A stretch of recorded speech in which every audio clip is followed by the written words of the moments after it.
In our top story tonight, the University of Texas and the University of Oklahoma are officially leaving the Big 12, and it has sports leaders in Texas very worried. Some say it could actually lead to a 50% drop in revenue for other schools. Yeah, these are real numbers. That's why the Senate called a hearing today to discuss the future of college athletics in the Lone Star State. 6 News reporter Matt Lively was there and files this report.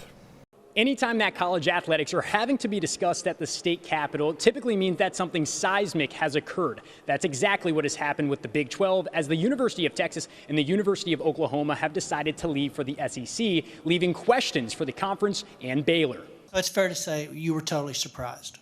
Completely surprised. This is the first time that Big 12 Commissioner Bob Bowlesby has publicly spoken outside of statements since the Longhorns and Sooners declared they were leaving the conference. It leaves the futures of the 8 other programs, including Baylor, up in the air, leaving Athletic Director Mack Rhoades with a new important task. Now, I'm certainly focused primarily on the 3, that there isn't, so to speak, a demotion. He's in charge of making sure Baylor can still compete in a Power 5 conference, something that has a direct impact with the school's funds, recruiting, status, and much more. Bowlesby says the conference has a few different options being weighed. The board hasn't even made the decision that it wants to take members.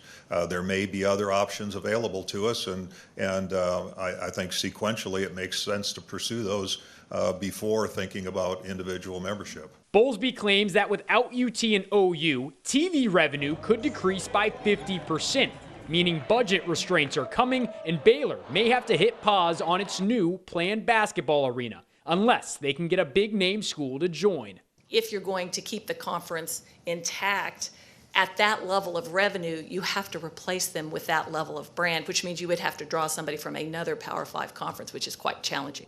Mack Rhoades added that even by bringing a new school in, the Big 12 may never be whole again.